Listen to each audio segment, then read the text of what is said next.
वाली market gaming तो आपने बहुत लोगों ने देखी होगी, ऐसे बैट कोलाइड करके दिखाना है कि बैट हार्ड प्रेस है और बैट लंबा चलेगा। देखो बैट तो टूटना ही है। आप इंटरनेशनल मैचेस में देखोगे, लाइव मैचेस में बैट टूटते हैं और वो ग्रेड 1 के होते हैं, और जो मैंने अभी कोलाइड किए हैं ग्रेड 2 के बैट है। अब मैं इनको और भी तेज से करूँगा, ये फिर भी नहीं टूटेंगे। तो बैट अच्छा है बुरा है, उसका एक प्रोसेस होता है।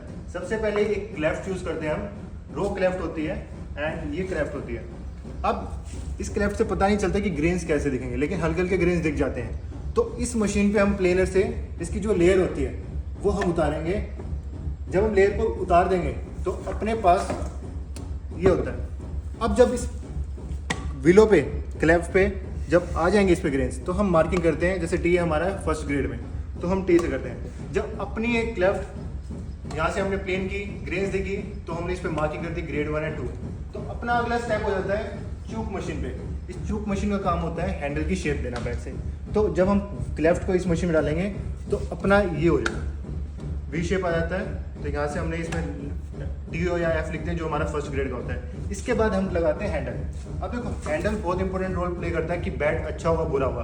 तो हैंडल होता है केन का। अब केन भी बहुत तरह के होते हैं, अंडेमान, मलेशियन, सिंगापुरी। जो हम यूज़ करते हैं, चाहे हमारा कश्मीरी विलो बैट हो या फिर इंग्लिश विलो बैट हो, हम यूज़ करते हैं सिंगापुरी केन। ये सबसे एक्सपेंसिव होता है और ये सबसे अच्छा होता है। ये फ्लेक्सिबल भी बहुत होता है, आप इसको जितना भी रोटेट करोगे ये होगा।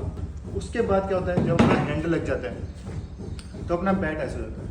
इसको शिकंजे में रखेंगे, ये 1 दिन के लिए में सेट हो जाता है। उसके बाद हम आरा मशीन में इसको शेप देते हैं।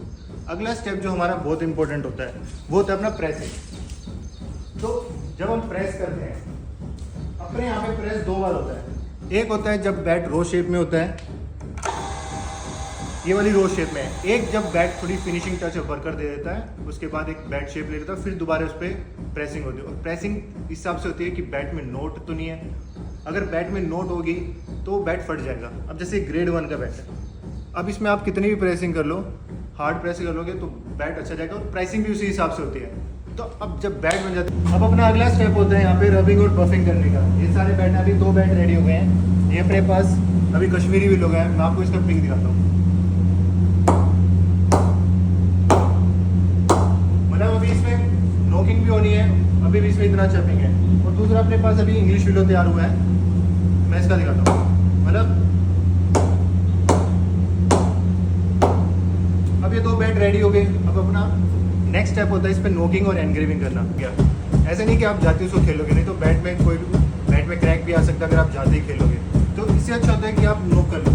अगर आप एक सेशन नहीं कर सकते तो उससे बढ़िया कि आप मशीन नोक कर लो, आपका बैट लॉन्ग टर्म चलेगा। हम अपने कस्टमर्स को, चाहे वो कोई भी हो, चाहे वो कश्मीरी विलो भी लेता है या हाई एंड बैट भी लेता है 80,000 से लेकर 1 लाख तक का, हम उसको फ्री नोकिंग करके देते हैं। एनग्रेविंग से क्या होता है, एक बैट पे प्लेयर का नाम या फिर उसका जर्सी नंबर दे देते हैं ताकि वो एक पर्सनल फील रहे बैट पे। तो जैसे अब हम ग्लैड्स पे लिख रहे हैं ग्लैडिएटर,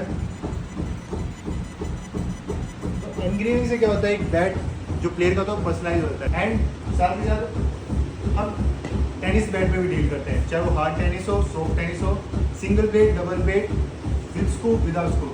तो आप मेरे को कॉन्टैक्ट कर सकते हैं, चाहे वो रिटेल के लिए हो, होलसेल के, English willow bat, Kashmiri willow bat और टेनिस के बैट।